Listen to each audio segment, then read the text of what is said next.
Bonjour, j'espère que vous allez tous bien. Bienvenue sur ma chaîne YouTube. Aujourd'hui, nous allons parler de la reproduction des tilapias. Nous allons parler du cas de Oreochromis niloticus. Dans la vidéo précédente, nous avons eu à parler de la construction des temps. Donc, ceux qui n'ont pas suivi ma vidéo précédente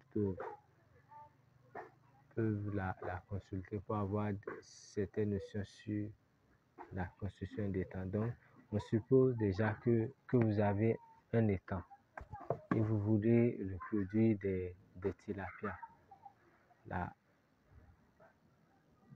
La première des choses à faire, c'est de charger votre étang, bien de mettre la quantité d'eau qu'il faut dans votre étang. Bien sûr, si la source d'eau est sérieuse, si c'est un étang non vidangeable, si c'est un étang sur nappe phréatique, donc vous allez laisser l'eau remonter jusqu'à un certain niveau. Donc nous n'allons pas rentrer dans ces détails-là, puisque ici nous voulons parler de la reproduction des tilapias, le cas de Oreochromis niloticus. Donc, comme on vous l'avait dit, dans un étang, il faut un minimum pour construire un étang, il faut un espace de 100 mètres carrés. 100 mètres carrés pour pouvoir avoir une production consistante. Donc, la densité qu'il faut pour reproduire les tilapias, c'est 4 individus par mètre carré. 4 individus par mètre carré. Au fait, c'est vrai, les tilapias se reproduisent très vite, très vite par rapport au clarias. Donc, avec les tilapias, si vous avez des individus de 150 à 300 grammes déjà, vous pouvez déjà les utiliser pour la reproduction. Donc, pour la reproduction, là, il faut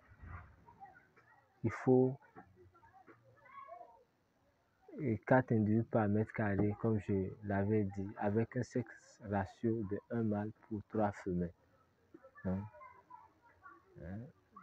Vous allez vous dire pourquoi on n'a pas dit un mâle, une femelle. C'est à cause de la réceptivité des femelles. Tous les femelles ne sont pas en période de chaleur en tout moment. Donc, lorsqu'il y a un mâle, 3 femelles, d'abord, si une femelle n'est pas disponible pour la reproduction, une autre femelle peut l'être. En plus de cela, si on ne respecte pas ce sexe ratio-là, un mâle peut vouloir s'accoupler avec une femelle et puis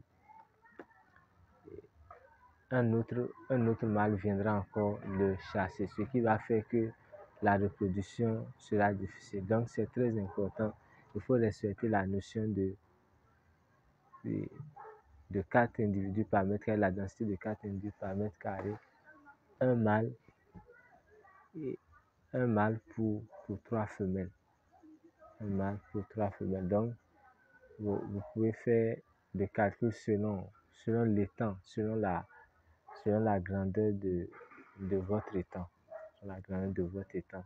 Si vous avez un étang de 100 mètres carrés, par exemple, donc vous pouvez faire 4 fois 100. Donc, vous pouvez ensemencer 400 tilapias dedans, bien sûr en respectant le rapport de un mâle pour 3 femelles. Donc là, si on a 400 on a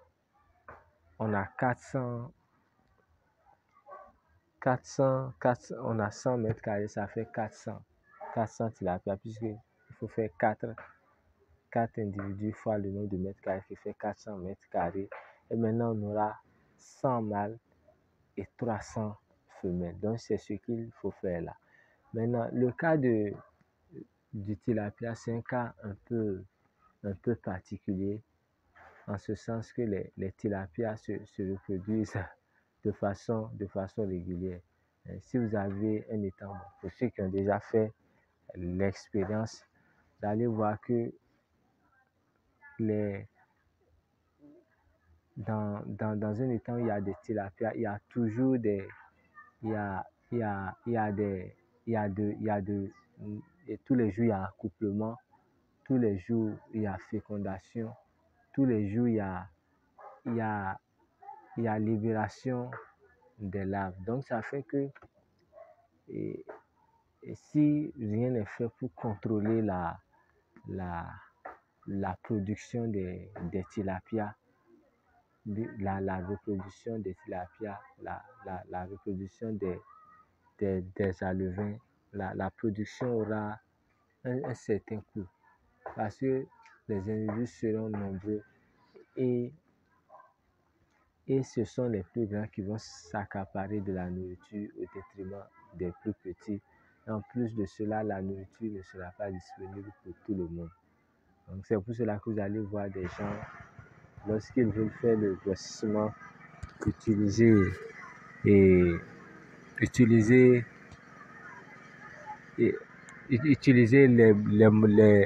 monosexes. Parce que là, ils se disent que qu'ils ne veulent pas s'occuper de la reproduction, mais ils veulent s'occuper uniquement du grossissement. Donc, ce qu'il y a lieu de faire là, lorsque vous avez un étang, vous avez ensemencé des tilapias, le mieux c'est de faire la récolte chaque jour.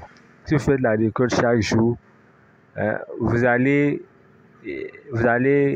récolter les alevins, vous allez les mettre dans des viviers. Bon, les gens aussi appellent les viviers à part.